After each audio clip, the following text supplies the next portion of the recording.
Alexandria Ocasio-Cortez and Senator Ted Cruz. Their meme stock collection, what the fuck up? AOC and Ted Cruz. AOC tweets out, we now need to know more about @Robinhood app's decision to block retail investors from purchasing stock, while hedge funds are freely able to trade the stock as they see fit. She makes the threat as the member of the Financial Services Committee. Ted Cruz says he fully agrees. She said, I'm happy to work with Republicans on this issue where there's common ground, but you almost had me murdered 3 weeks ago, so you can sit this one out. Happy to work with almost any other GOP that aren't trying to get me killed. In the meantime, if you want to help, you can resign. She wasn't done. While you conveniently talk about moving on, a second Capitol Police officer lost their life yesterday in the still raging aftermath of the attacks you had a role in. This isn't a joke. We need accountability. And that includes a new senator from Texas. Mic fucking drop. You haven't even apologized for the serious physical and mental harm you contributed to from Capitol Police and custodial workers to your own fellow members of Congress. In the meantime, you can get off my timeline and stop clout chasing. Thanks. Happy to work with other GOP on this. Honestly, and God, I hope that Reddit doesn't get shut down.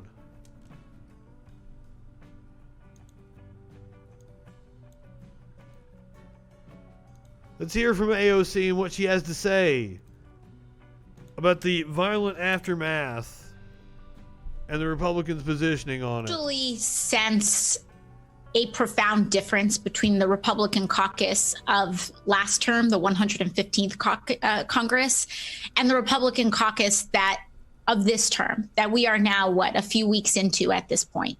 And that difference was that it really felt that last term, the Republican caucus was one of... Is it any more or less toxic than the rest of Reddit? You're just going to have, there are just people in any subgroup that are just going to be assholes, shit posters, trolls. It's like Xbox Live talk. I don't know what Xbox Live is like.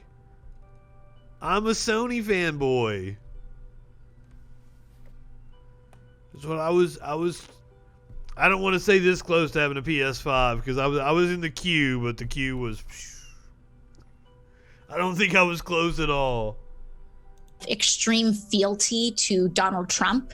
There were some that were true believers, others that simply remained quiet out of cowardice and out of fear of the president's retribution.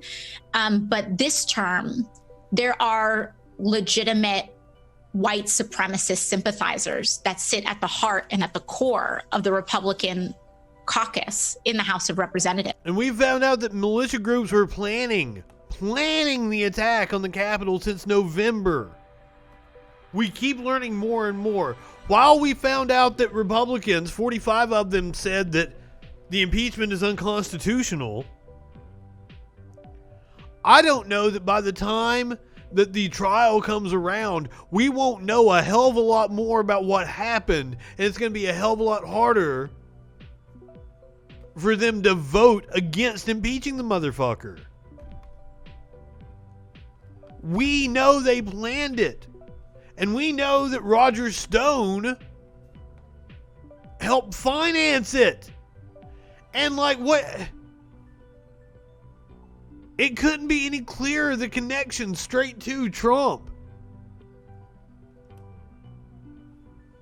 We're going to talk about Democrats may be backing down and have been deciding to do something less than impeachment. We're going to talk about that here in just a little bit. And when you see someone like the House Minority Leader, Kevin McCarthy of the Republican Party, respond to white supremacist vitriol coming from his own members, not with censure like they did with Representative Steve King of Iowa, not with, being stripped of committees, not with any consequence. You have to wonder who actually has that power. And it increasingly seems, unfortunately, that in the House Republican who are now caucus, less modestly Kevin McCarthy answers to these QAnon members of Congress, not the other way around.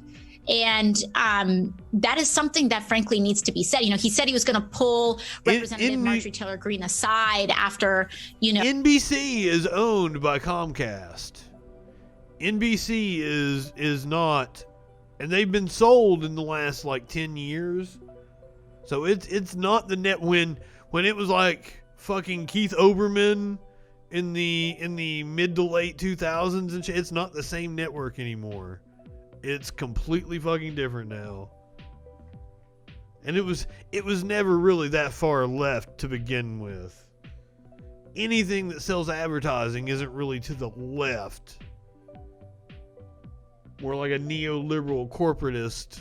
Her comments to Parkland activists and comments saying that Muslim Americans should not fully and freely serve in the House, that they must be forced to swear on the Bible, etc.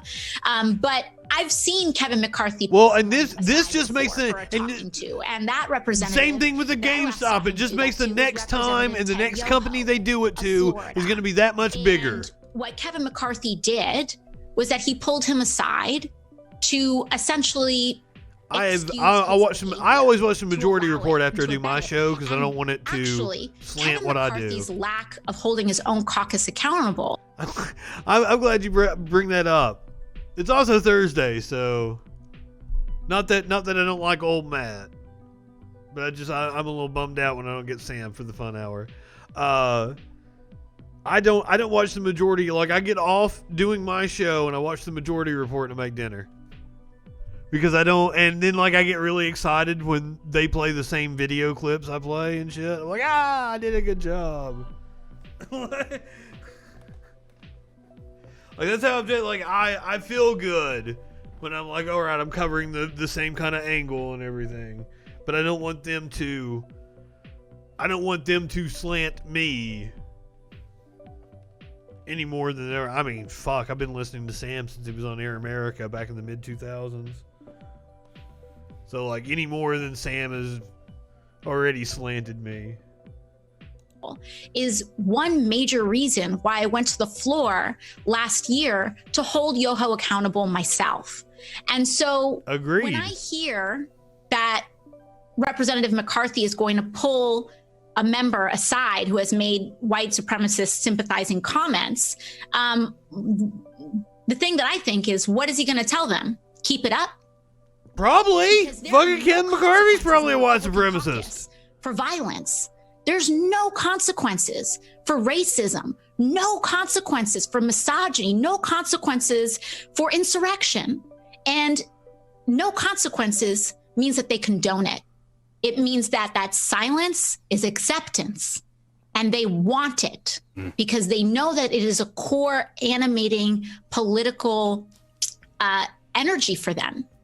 And this is extremely dangerous, an extremely dangerous threshold that we have crossed, because we are now away from acting out of fealty to their president that they had in the Oval Office. And now we are talking about fealty to white supremacist organizations as a political tool. And for, Republicans that are in that caucus that are unwilling to hold that accountable or to distance themselves from it, we really, really need to ask ourselves what they are evolving into. Yeah. Because this is no longer about a party of limited government. This is about something much more nefarious. I don't think it was ever about a party of limited government. You can go back and listen to Lee Atwater say it in the infamous interview from the early 80s. Where he's talking about you can't just be outright racist anymore. you talk about states' rights and tax cuts. The end result is you're being racist, but you don't come off as racist.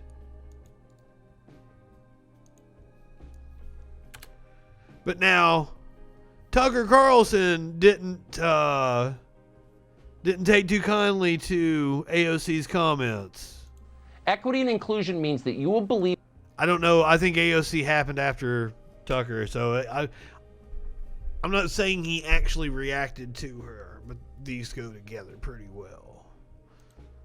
What they tell you to believe, period, or else you're a terrorist and they can hurt you, because we hurt terrorists. Listen to America's new Grand Inquisitor, Adam Schiff of California. We have been urging for some time that the FBI and the Department of Homeland Security raise the priority to domestic terrorism, to white nationalism as it threatens the country. And we're going to continue. Well, the FBI has been screaming about it for, what, 15, 20 years now? I guess not, about 15. 9/11 to the threat from international terrorism. We need to. They also wrote papers on it in the mid-90s. Domestic terrorism. Got that? Vote the wrong way and you are a jihadi. You thought you were an American citizen with rights and just a different view, but no, you're a jihadi. And we're going to treat you the way we treated those radicals after 9/11, the way we treated bin Laden. Get in line, pal. This is a war on terror. Keep in mind, as you listen to people talk like this, and Adam Schiff is far from the only one, keep in mind, they're talking about American citizens here. They're talking about you. But no, this is fear-mongering. They're talking about you, the white supremacists.